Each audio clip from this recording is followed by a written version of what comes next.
So ladies and gents, good afternoon to everyone.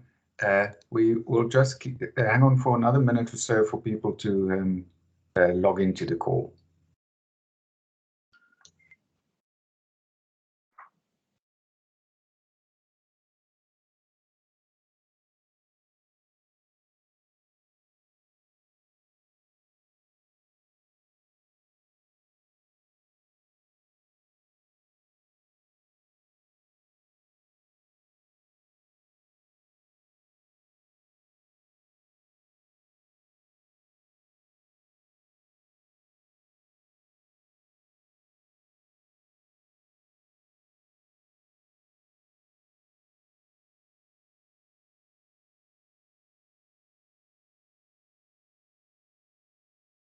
So good afternoon, everyone, and welcome to this information session in which myself and a number of colleagues from the law faculty and the UCT is going to share information about our postgraduate programs.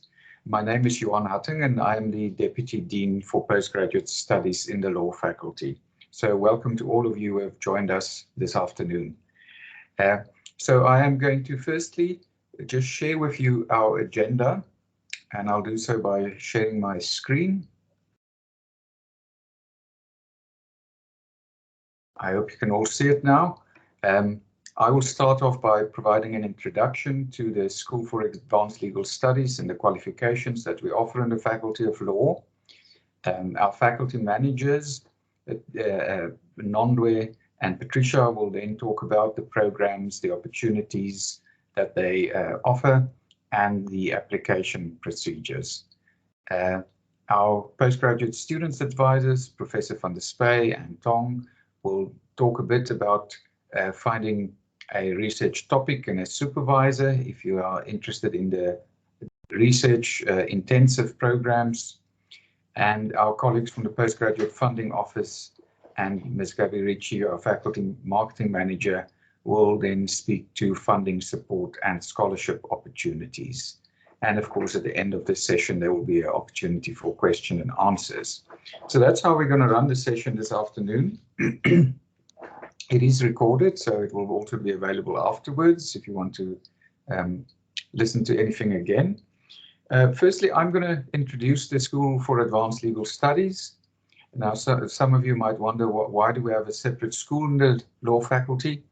The reason is that we've got a very large postgraduate offering at the law faculty.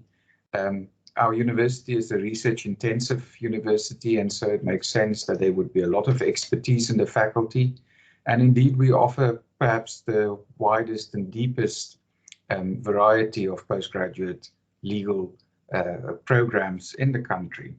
So the scale is such that we are a separate school within the faculty that justifies it being managed separately. And so all our postgraduate degrees are managed and administered by the School for Advanced Legal Studies. When we look at what it is that we offer, one can break it down into two broad categories. So firstly, there are the postgraduate offerings that comprises a mixture of coursework, so that's taught in a classroom, and a research element in some of those degrees. And then I will speak also about the degrees that comprises research only, so no classroom tuition. But firstly, let's look at the degrees where there is classroom tuition, and in some of the degrees there's a research element as well. We have a number of postgraduate diplomas in the faculty. Now, those programs are tuition only, so they don't have any research component, and they are offered in a number of specializations. So you see 3 of those specializations on this slide, and if I can move the slide, then you'll see the other specializations. 2 of those are not on offer next year. What I should say about the postgraduate diplomas are that they're 1 year in duration. So it's tuition only. There's no research component. Now, obviously, that will suit a certain profile of student, perhaps someone who's working and who are not interested in any academic future career would want to do a PG diploma. It's presented at the same level as the LLB, so level 8 in terms of the Department of Higher Education's regulations. The second stream of programs is the master's programs, and you see all the various specializations in which they are offered. These are the traditional LLMs or MPhils for those without a legal background. They are presented at level 9, so it's one level up from the LLB. They are comprised tuition, so coursework and research component. The research component is a minor dissertation of 25,000 words, and they are can be done in 1 year.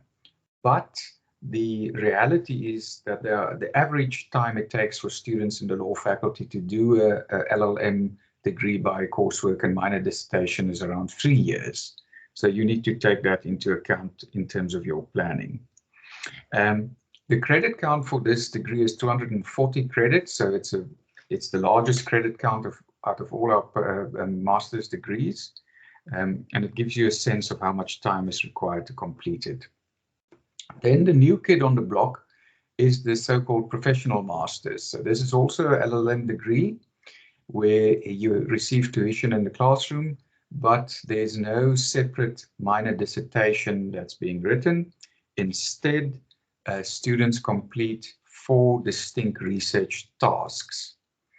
And these tasks typically comprise 5,000-word research assignments, and there are 4 of them that you complete over the same period that you do your courses. So they are also 1-year programs, and in the faculty, the average time it takes students to complete them is 1.3 years. So there's a very big difference in the time element for the 2 LLM streams, the one with the minor dissertation and the one with the professional tasks. The credit count is 180 credits. So you can immediately see there's 60 credit difference between the LLM with the minor dissertation and the professional masters. And that 60 credits relates notionally to 600 hours of work, more in the one and less in the other. So you can also see that these degrees are aimed at different cohorts, people with different ambitions of what they want to do with their postgraduate qualification. And we'll talk a bit about the difference between the professional and the coursework and minor dissertation LLMs. Perhaps I should do it now while we're on the topic. So it all depends a bit on your ambitions, what you want to do one day, what you want to achieve with your master's degree. So typically, students who undertake a minor dissertation master's would be interested in a more academic career trajectory. So these minor dissertations are almost in the nature of an academic apprenticeship. You'll work very closely with a supervisor and you'll hone your skills as a researcher. Whereas the professional masters is obviously what the naming implies, focused on people who are interested in a career in legal practice. So the research components comprise more practical research, something like a moot, for example, writing a legal opinion, and they are also more efficient in terms of the time it requires to study at this level. So people who are working, who are interested in part-time study, this might suit them better. They are in status equal. They are both LLM degrees. They are both internationally recognized. The degree certificate doesn't distinguish between the two, but it is distinguished on the academic record. So in terms of recognition, they are of equal status. But obviously, there is a difference in terms of your career ambition in which one you would choose. Okay, so I'm going to go on then to speak very briefly about the research-only degrees. So again, the faculty has got 2 basic types. There's the LLM by dissertation, So for this LLM, there's no coursework element. There's only research, and the only requirement to be successfully examined is to submit a dissertation of 40,000 words, which then is independently examined. This degree may be conferred in a specific specialization, and they are listed there on the slide. Usually, the minimum duration is about 2 years to complete this research-only degree. Then, of course, there's the PhD by dissertation. Again, the PhD in the law faculty, unlike other faculties at UCT, has no coursework element, and the only requirement is to submit a thesis of 80,000 words for successful examination. Again, it might be conferred with a specialization listed on the slide, and this degree is partly administered by the law faculty and then centrally by the university's Doctoral Degrees Board. Usually, the duration is 3 years at least. Many students take a bit more time to complete the PhD. So these are our research-only degrees. Critical for both of these degrees is the ability to find someone in the law faculty to supervise you. That is perhaps the key requirement is a successful supervision relationship. Okay, so ladies and gents, those in overview are the degrees we offer at postgraduate level. I just want to stop sharing my screen. So the last question I'm going to address is, how do you choose between one of these degrees? You need to consider various factors. The first is the time that you're going to have available as a postgraduate student. Many students work, and so this would be a part-time endeavor for them. So that's extremely important to plan the available time. With your future employer, agree study leave, what is possible and what is not. That is critical to your success as a postgraduate student. And then, of course, you might all have different career ambitions. So some idea of what you want out of the degree is very useful when you do make a choice between them. I think I've illustrated to you in broad terms the differences between the different LLM degrees, how they are set up, at which cohorts they are aimed. Important element for students these days is the international mobility of a postgraduate degree. Will your degree be recognized in another country? And that's an important thing to research as well. Generally, I would say a LLM degree is very widely recognized internationally, and perhaps a postgraduate diploma less so. So those are also considerations to take into account. The financial implications are different for the different degrees. The duration is going to have an effect, and of course you need to consider what you can sustain in terms of financial costs. And I've mentioned already, if you are interested in a more research intensive degree that requires a supervisory relationship, that's a very important element. So you need to be realistic whether there is someone in the law faculty that you are confident you would be able to form a relationship as a supervisor, and so that is key to the success in those degrees. So those are just some of the elements one needs to consider when you make your choice. Of course, you will hear more from colleagues shortly about other elements, and then we'll have a question and answer session where you can put further questions to us. But next, I am going to give the floor to our faculty managers from the faculty office to talk to us about a bit more detail about the programs and the applications. So firstly, over to Nonwe, the law faculty manager.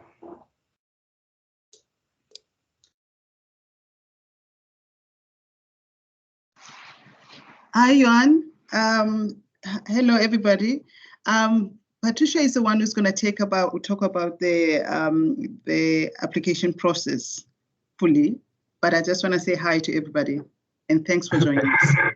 Thank you, Nonwe. So over to Patricia.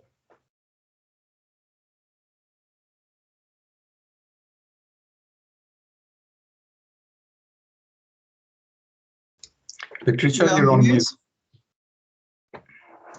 Oh, I'm sorry. Thank you, Professor Hatton. If I could just introduce myself quickly, I'm Patricia Phillips. I'm the postgraduate manager. I administer the research degrees in the faculty, that's the PhD, and the LLM, MPhil by coursework and research. If I could introduce Claire Richfield. Claire, if you could just switch on your camera so people can see you.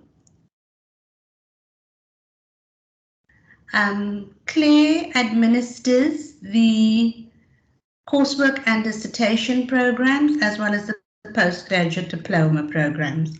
She's the go-to person for any coursework and dissertation and postgraduate diploma queries.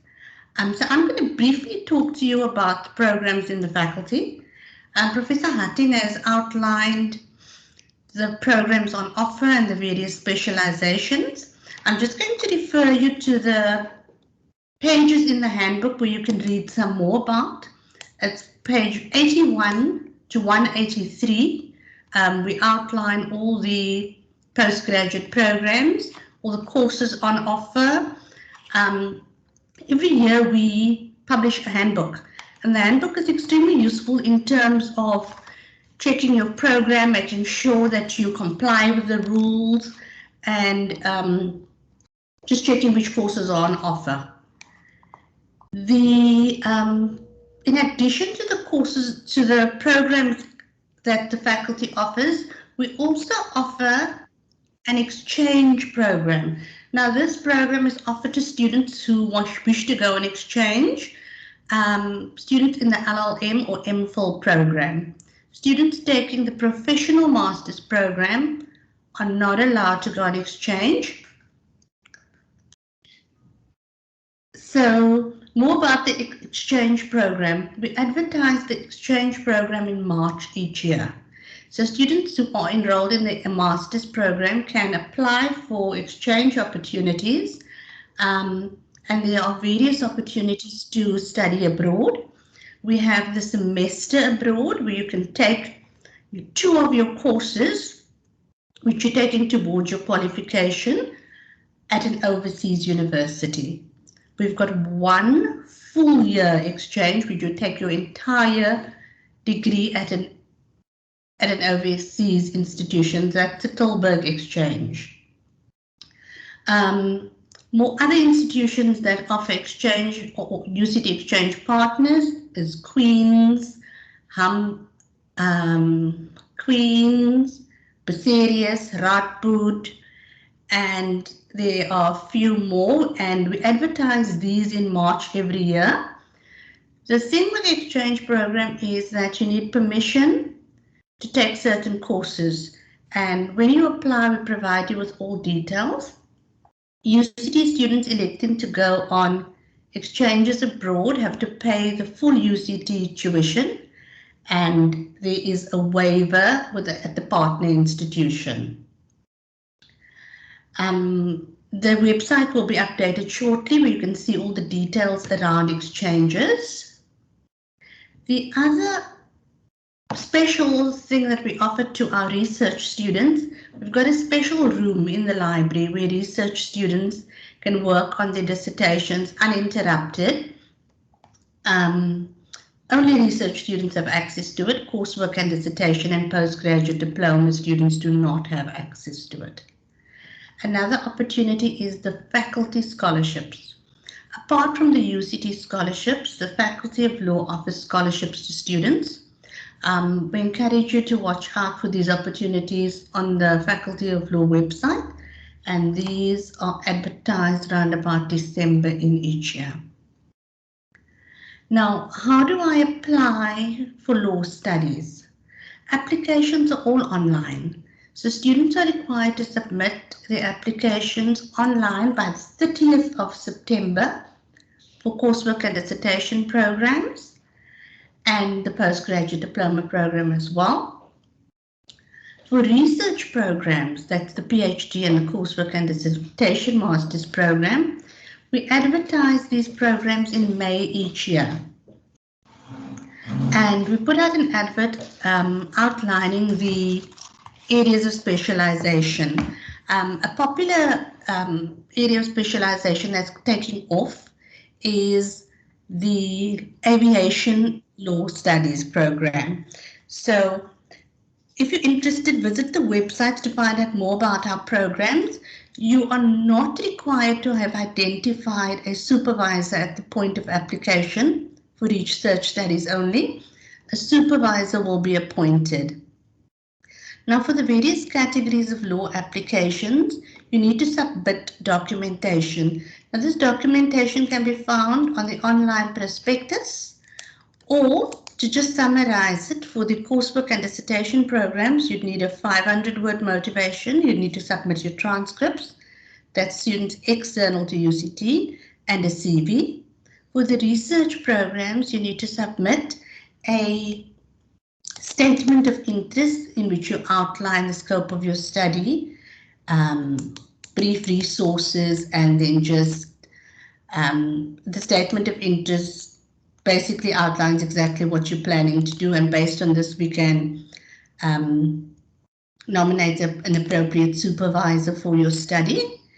The other thing that you also need to submit is a CV, and for external applicants, transcripts as well. I think that basically covers the application process. And if you need to ask me further questions, you can just pop it in the chat and I'll respond to it. Thank you. Thank you very much, Patricia.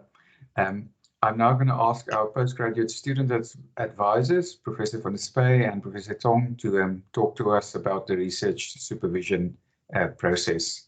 Thank you very much. Thank you, Johan. Algina, do you want me to go first? That's absolutely fine, because then you can sort out the mechanics. All right, thank you. And there was a spelling error, but you know, we can confess about that later on. We were just testing to see if people would pick it up. So Prof van der Spey and I are the two postgrad student advisors, and our role is very similar to the student advisors at LLB level. It's mainly curriculum advice. Today, however, we're just going to chat to you about one issue that applicants often ask, and that's about whether or not they need a supervisor and how to go about finding a supervisor. I'm going to chat to you about the research degrees, and then Prof van der Spey will talk to you about the coursework and minor dissertation process. So much of what I need to say has been said already, luckily. But for the research degrees, let me just pause. We need to share a slide. Should I attempt that? Gaby, do you have the slide? I do, and I'm happy to share it. Yes, please. I'll rely on your technical skill more than mine. So we'll just wait for the slide. Just carry on chatting while I have a little. All right. So the research degrees comprise of the PhD. That's an 80,000-word dissertation that you have to write. And then the LLM, the research LLM, is a 50,000-word dissertation. So these programs are different to the coursework and minor dissertation program. The key thing is, when you apply for the research degrees, whether or not you are accepted depends on the availability of a supervisor. And when I talk about a supervisor, it's not just any supervisor. It needs to be someone who has the requisite expertise, because this is an extended research journey. You don't need to have a supervisor in place when you apply. However, the likelihood of you being accepted is, I think, greatly improved if there is someone who knows that you're going to apply and has expressed some interest in supervising you. So when you fill out the forms, as Ms. Phillips indicated, you don't have to have a supervisor, but I think it's highly recommended that you try to make contact with experts in the field, i.e. at UCT, to find out whether or not they would be willing to supervise you if you are accepted onto the program. When you apply, you need to include a statement of interest. In other words, you have to have your topic already. So this is not the process where you apply to do a PhD and then you still need to figure out what it is that you want to research. You need to have a research area in mind already. And this you need to set out in your statement of interest, which is a short document, explains what it is that you intend to research, what the problem is that you've identified. In this process, which is a different process to the coursework and minor dissertation one, your application along with that statement of interest is made available to the various departments, and academic staff look at all these applications, and they then express whether or not they have an interest in supervising you. Because as I said at the start, if there's no supervisor available, then unfortunately, no matter how good a student you are, how amazing your topic is, we would not be able to accept you onto the research program. So your application is made available to the departments. You'll see there we put some bidding takes place. It may be that multiple staff are interested in supervising you because your application is so appealing. Ultimately, the faculty will nominate a supervisor in that situation. On the other hand, it could be that no one comes forward to offer to supervise you, in which case, as I mentioned earlier, you would not be accepted onto the program. So this brings me back to the original point, which is that ideally you should be trying to make contact with a potential supervisor before you apply. And the way to do that is to contact your lecturers, check the faculty websites. You should, if you are pursuing a research degree of this type, have an idea of who the experts in the field are. Make that initial contact just to hear about whether or not they have capacity, and then alert them to the fact that you are going to be applying. Just on the issue of when a supervisor would not come forward, it would be either because your topic is so obscure that there isn't anyone in the faculty with the appropriate expertise. It would be highly irresponsible of us to offer to supervise you if we were not comfortable with the particular field. And then the other situation is where there is someone who has expertise, but unfortunately that person's at capacity, in which case, again, you would not be able to join the program, and perhaps you'd delay your registration if you wanted that particular supervisor, or you'd not be able to get onto the research program, unfortunately. So in sum, for the research degrees, do your homework, try to identify potential supervisors, but if you can't, it's absolutely fine. You can still apply, and your application will still be made available to all the potential supervisors in the faculty. That's all I need to say, I think, about the research degrees. I'm going to hand over to Prof. van der Spey to talk to you about the coursework and minor dissertation. Thank you, Leanne. And good afternoon, everybody. I'm going to be mindful of the time that we have. Thinking about the coursework. I mean, you register for the coursework master's degree, which means that you have 4 courses to complete, and then you have this dreaded tail, and it's called the minor dissertation. And so I'm going to speak a little bit about finding a supervisor for the minor dissertation. And I wanted to just alert you to the fact, and it has everything to do with the real fact, and that is that I'm a sociologist by training, is there's a grapevine. And there are remarkable, exotic and bizarre stories about how one goes about finding a supervisor in the law faculty that can guide you through the process of the minor dissertation. And I just want to caution you, don't believe all of it, but listen to it. Sometimes these rumors create the impression that, you know, you're meant to be lost completely in the wild, that you have to stroll up and down the corridors, COVID allowing, in search of something which is very elusive called a supervisor. Alternatively, you have to go out there with adrenaline pumping and act as if you are on a wild goose chase and secure a supervisor before anybody else does so. The other metaphor is it's like a needle in a haystack, you know, finding a supervisor, or it is an extremely complicated labyrinth that nobody really understands. And then a handful get to the lucky draw where you find a supervisor without too much effort, and lo and behold, it happens to be a nice person. And you proceed on this road until death separates the two of you, or the degree, perhaps, you know, the capping of the degree. So there are wonderful stories circulating about the obscurity involved in finding a supervisor, but I have some advice. Be proactive. Do some background research, surveillance even, if you have no moral objection to the word, and figure out what staff research interests look like. I mean, you know, these things are posted all over, and some people have global reputations. So make it your business to do some background research on staff research interests. Take responsibility for developing your research ideas and perhaps bartering with them in the corridor.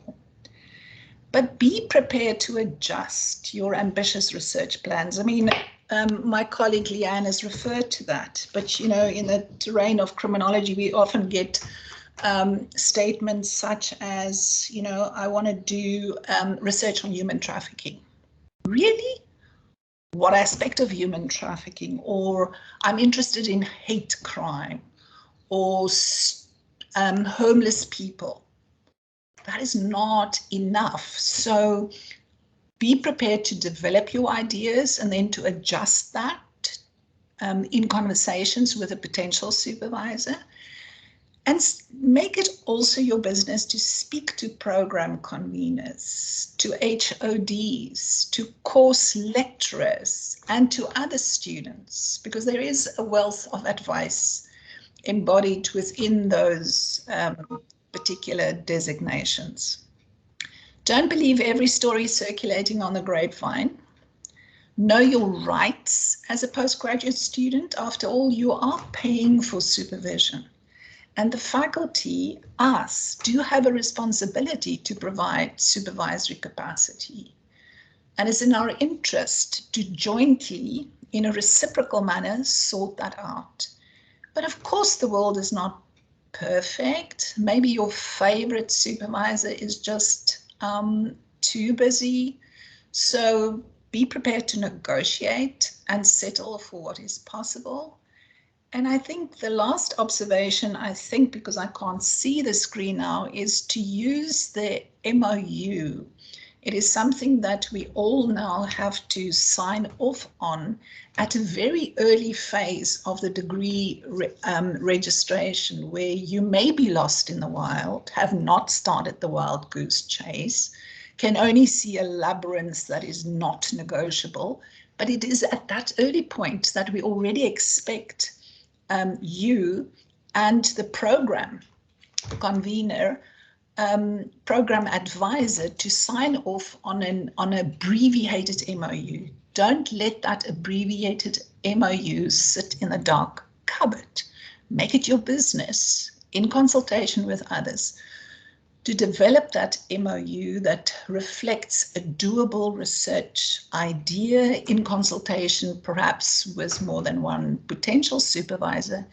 And a last piece of advice, have fun. Most of us actually survive, both students and supervisors, and many of us survive to tell the tale and feed the grapevine about the mysterious journey of finding a supervisor. Thank you. Thank you very much, Aurora and Leanne. That was wise words, and I commend those suggestions to all of you. And next, I'm going to ask colleagues from the UCT Funding Office to speak to us about the all-important question of what are the possible sources of funding support available for postgraduate studies. And I welcome Celeste Janssen and Desne Jordanus from the Postgraduate Funding Office to firstly address us. So over to you.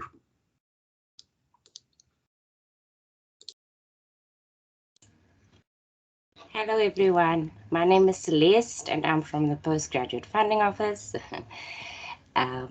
We have prepared a small video of 6 minutes for you to watch, and most of the information will be there. Unfortunately, my colleague Desne is not able to be here with us today, but I'll try to answer all the questions as best as I can. Okay, so the video can play, Gabby.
Thank you for the video.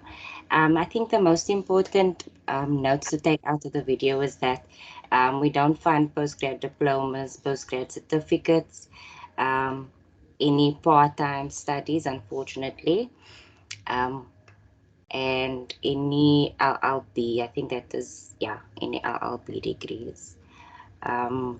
The most applicable application or funding application would be the Form 10A for SA and permanent South African citizens and permanent resident students, and that application closes the 31st of October. And all we look for is, or the eligibility is 60% GPA for previous career, and whether the income limit is between 0 and 600,000. That's it from us. Thank you very much. Thank you very much, Celeste. Thank you for that presentation. Gaby, do you want to say anything about the law faculty scholarships? Yes, Johan, I'll just say a few words. I think the main thing to know is that the faculty does offer internal scholarships that are, I think, pretty much all donor funded or are kind of legacy scholarships. So they've been left either in someone's name or by someone who is no longer with us. We have, I don't want to give a number, but it's quite a number. And we also have a big pot of what is called the Excellence in Law funding, which is, we're kind of in the process of raising that funding, and it's ongoing. So there's a pot of that funding that is available for disbursement every year. There used to be 2 calls annually for postgraduate scholarship applications. There's now only 1, and that's to streamline processes.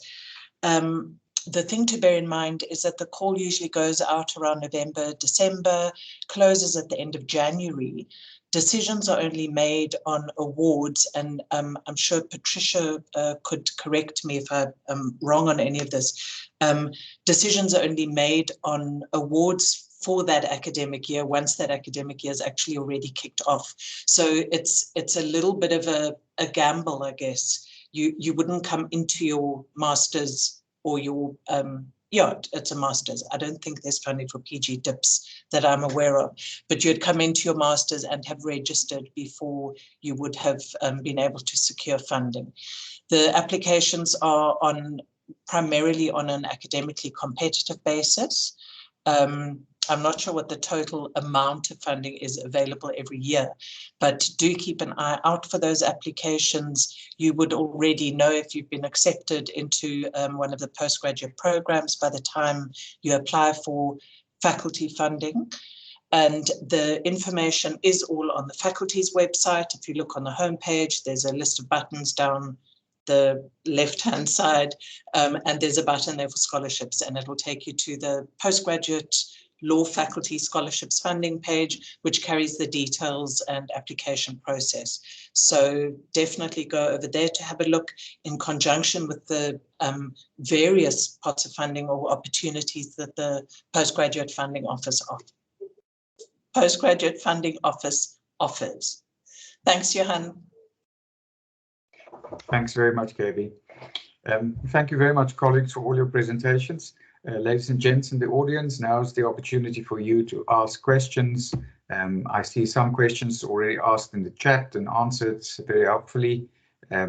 So you can ask further questions to us now. Tato? If you can unmute yourself, please. Hi, can you hear me? Yes, there you are. Okay, perfect. So I just remember earlier, Leanne said that that a supervisor could be at capacity, and then it'd basically be unfortunate that you're not going to get accepted.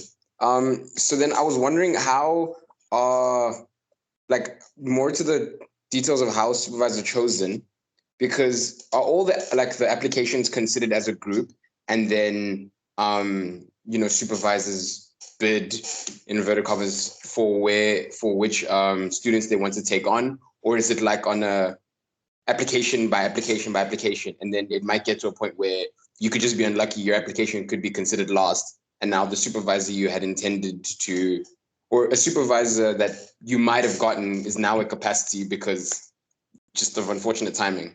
Does that make sense? Yes. It's a good question, Tata. So Leanne, do you want to respond to that? Thanks, Johan.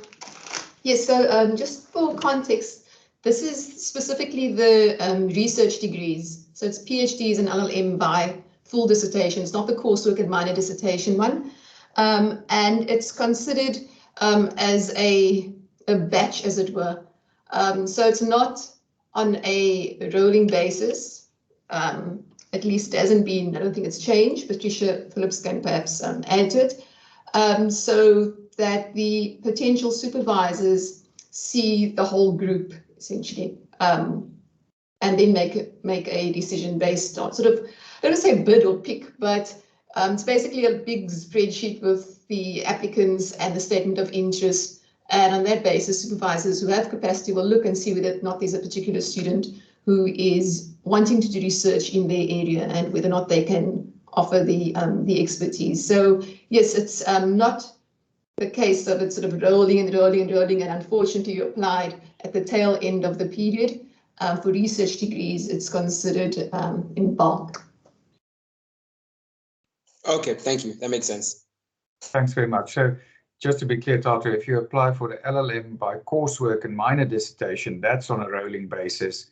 And there the faculty accepts the applications without matching it with a supervisor. You will get a supervisor eventually. So that's quite a different process. Thanks very much, Leanne. I see hands first of Daniel and then Jenna.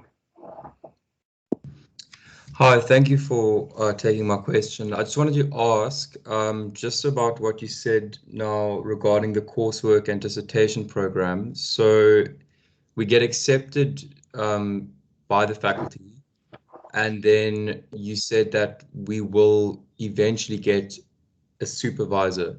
I guess my question is how, like, what are the chances of getting a supervisor? I know that it was said before that it's an obscure concept and it can be quite challenging. But yeah, it's just like, if you apply, can you guarantee us that we will be, you know, given a supervisor for the dissertation? Thank you, Daniel. Jenna, let's hear your question and then we can see who's going to answer these. Hello. Hi, can you hear me? Yes, hello, Jenna, we can hear you. Hello. Okay, so I just wanted to, my questions are mostly relating to funding. So I was firstly wondering, since NRF was included in the video about postgrad funding, everyone I've emailed has said that the internal UCT like application date has closed. So just wanted to double check that since it was included, if maybe it's changed. And then I also wanted to ask where Form 10A could be found. That was your question. Thank you. Thanks, Jenna. So can I ask Leanne or first, or Irena to respond to Daniel's question, and then we will ask Celeste to respond to the funding question. I don't know. Irena, do you want to respond? Or No. But Leanne, I didn't get whether he was asking about the minor dissertations or research masters. It was about the minor dissertation, as I understood it. Yes, it was the minor dissertation for the is that the same as the coursework and dissertation program? Yeah. Yes. Okay, yes. Sorry. So I mean, my response would be, if we accept you as a student, we have an obligation to provide supervision. Supervision is not a luxury, it's a pre-requirement for you to fulfill, to complete the degree. And I suppose the cautionary notes was simply that, you know, one has to mold a research paper after consultation. And then we have an obligation, and that's what we do. we have to offer that, and we take great pride and often a lot of enjoyment out of that process. So I really think, I have never heard of a student that registers for the Masters by coursework and then leaves UCT with an unfulfilled set of requirements because we didn't offer. It's unheard of. So please don't worry about that. Leanne, I don't know what you want to add. Yes, there aren't still students wandering the halls from many, many years ago looking for a supervisor. However, I think, as you mentioned earlier, Audrina, as a student, you have to take responsibility for finding the supervisor. So if you join a particular program, it's usually easier to get a sense of which lecturers are in the field, and when you go to you engage with lecturers who are in the area the general area that you want to research. Sometimes it's harder if you're doing just a general LM, where you have courses all over the place, and your research topic is then something completely different. And so I have found that those students tend to struggle a bit more to find a supervisor, very often because they don't really have a clear view of what it is that they want. But I think the key thing is that you need to act early. So even though you will end up with a supervisor, it's really important that you start trying to develop your research interests and contacting people, and not sort of sit back and wait, because every time you sit back and wait, every day goes by, it's closer and closer to the end of the year, and it's another day lost research-wise. And so you find yourself in July sometimes because you haven't actually made any effort to find a supervisor and you're still looking for a topic. It's not the case that the faculty will knock on your door and say, hey, here's a topic for you. You've got to actually take that first step. I think that's the key thing. Thank you very much. And I can just add, Daniel, if you join a specific program, for example, Professor Tong's intellectual property program or criminology with Professor van der Spey, they will take care of you. I mean, they will make sure that students are matched with potential supervisors and so on. So it's easier if you join a specialization, I find, than just doing a general LLM, which Professor Tong has mentioned. So thanks for that. Celeste, over to you to answer the question about the NRF funding, please. Thank you for the question. Thank you. Unfortunately, the NRF has closed for masters and doctoral already in June or July. The only application for NRF which is open is the honors application. I think it closes the 1st of November. And then extensions for our third year masters and fourth year PhD students. With regards to 10A, the form 10A is not available as yet, but it will be available on the notice board. There was this, let's just see how to navigate quickly. I think it is on the UCT homepage. You click on students, fees and funding, and then postgraduate funding, and then you can click on the notice board. It will be available on there. The closing date will be the 31st of October.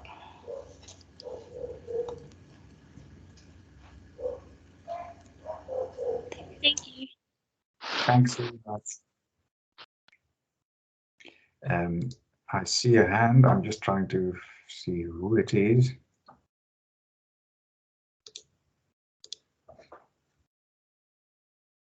Samantha. Hello, can you hear me?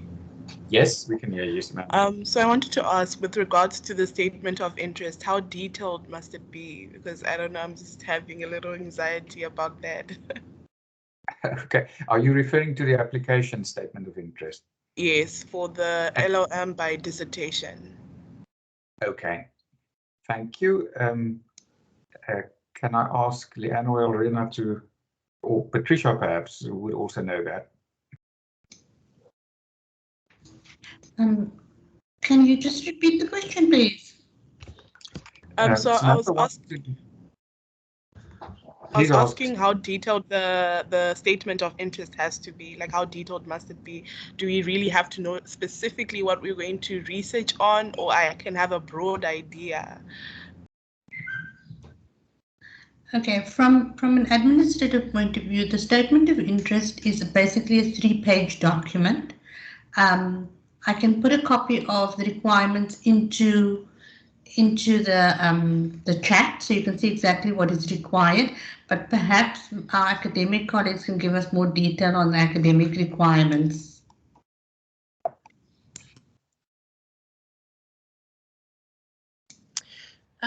Maybe to give you one example, it maybe links up to what I said earlier about too broad a statement that doesn't allow the person reading it to really figure out. So the 3-page is of course not the proper research proposal. In fact, there's a whole process that you have to walk with a supervisor to submit your actual research proposal to the committee that will then scrutinize that. So the research statement is, as Patricia says, a really broad statement, 3 to 5 pages. If it has proof, that you've read a number of key works on it, I mean, that's really persuasive and heartwarming. If you're interested in a topic, let me give you an example. If I would get a request that I want to write a research dissertation on poverty and crime. Really? What about poverty? What about crime? That is just too general to work with. So if it has some specifics, gives an idea of where your passion and intellectual interest resides, plus has some key, scholarship in it, and maybe a research question or two, that would be really helpful.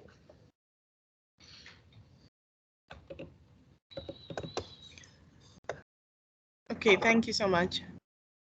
Okay, thank you. Thanks, Serena. I see a hand from Tatu again.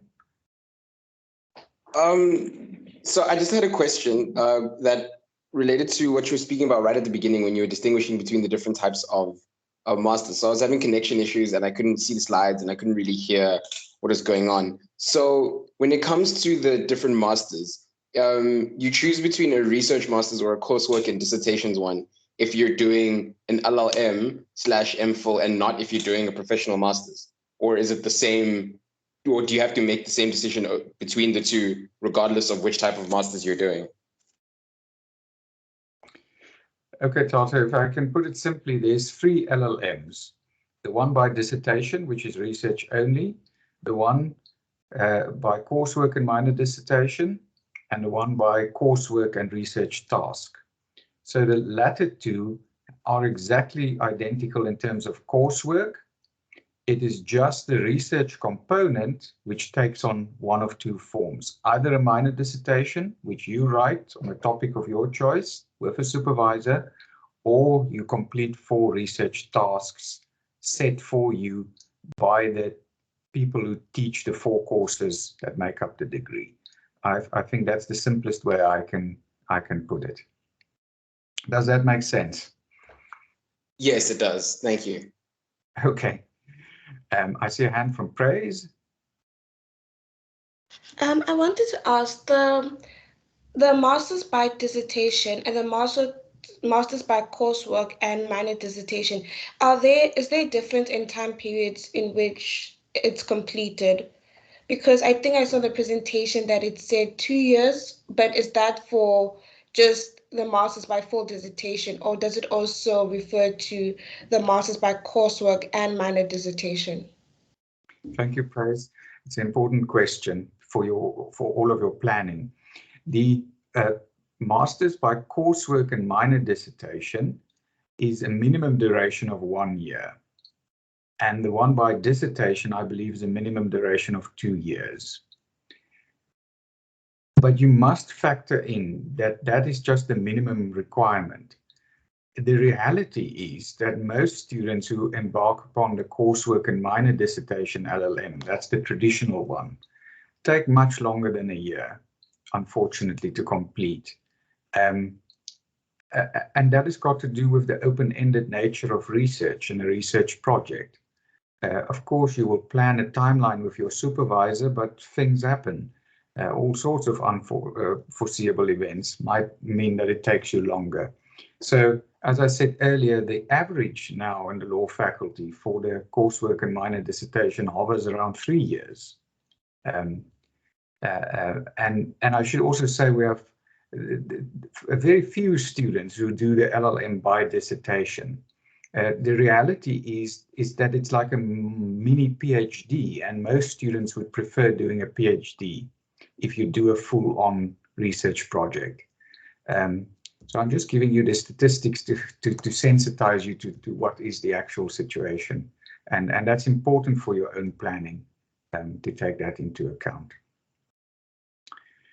I see a hand from Daniel.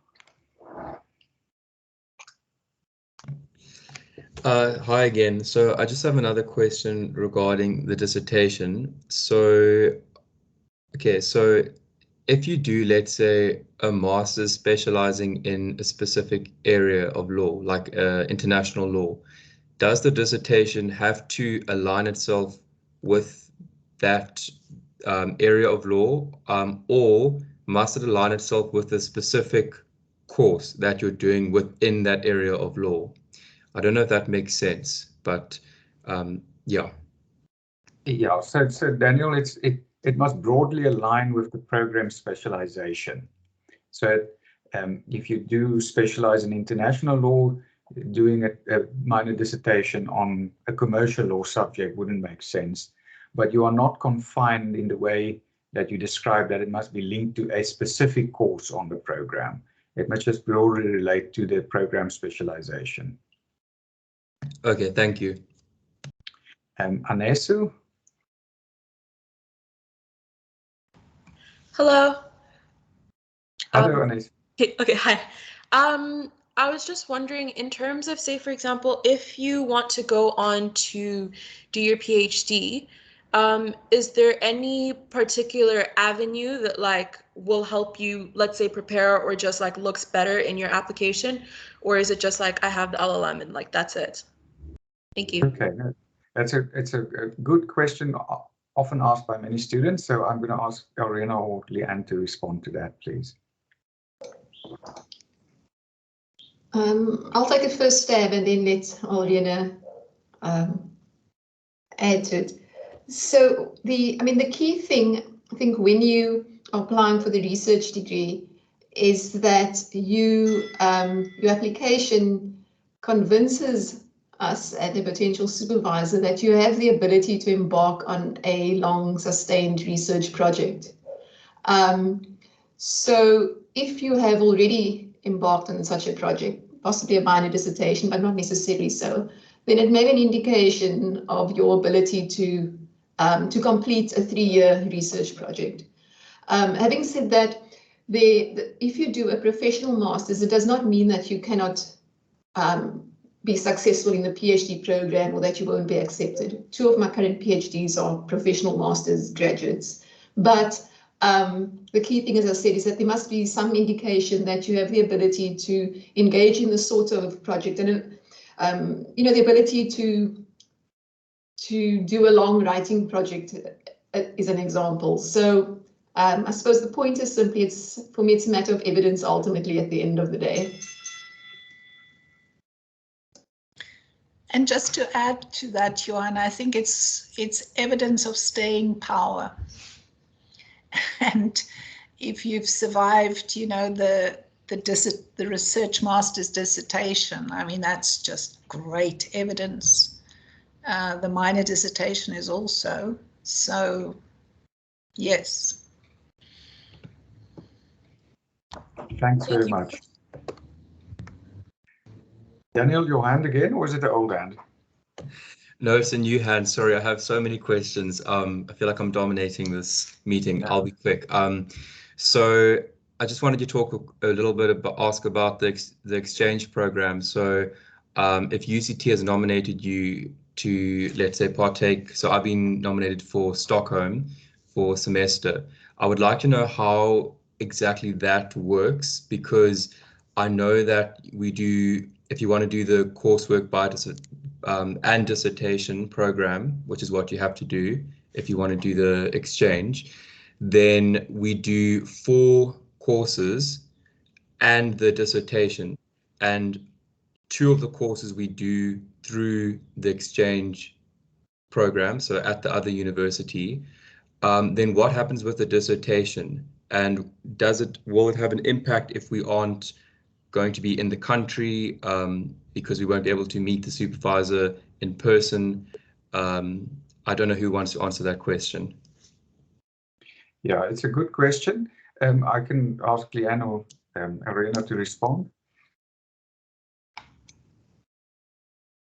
Sorry, I'm going to need the question to be repeated. He's asking Leanne if he goes on to exchange for the 2 courses a semester at another university, the minor dissertation still needs to be completed at UCT. How does that work? Is it a problem if the student sits in Norway or Netherlands or wherever? No, I mean, Patricia can step in here, but my understanding is the supervision would sort of continue as usual. Sometimes students start the research a bit later. As you mentioned, the LLM coursework in minor dissertation is very rarely completed in a single year. So a lot has to do with how the students organize their lives. But in much the same way that we supervise students now in a remote context, the same thing would happen if you are abroad. And sometimes the actual, I know from 1 or 2 of my students, the actual process for the research part starts a bit later because they use that experience abroad to also influence what their dissertation is going to be like. Patricia has a hand up. Yes, Patricia, please. Yeah, Johan, thanks. Just to add that perhaps at the point of signing the MOU, this detail must be made explicit, that the student will be on exchange and the contact arrangement should be explicit in the MOU. Yes, so Daniel, I had one of these students like that who went on exchange to the Netherlands. And what she and I did is before she left, we made sure that we are clear about what it is she's going to do her minor dissertation on. So when she was there, she could do the research.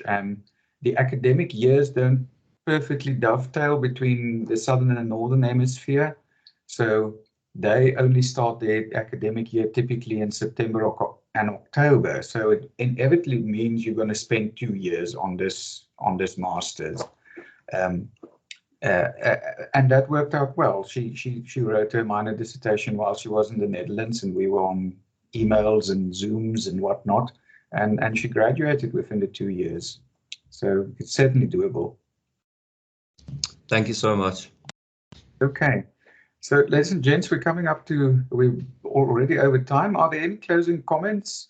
I unfortunately need to go for another meeting at 2, but I'm happy for you to continue asking questions in other ways too. No? Then thank you very much, everyone. Thank you, colleagues, for all your presentations and inputs. Thank you, everyone, for attending. I hope you found this useful. Good afternoon to all of you. Goodbye. Goodbye. Thanks, Jan. Bye-bye, everyone. Thank you.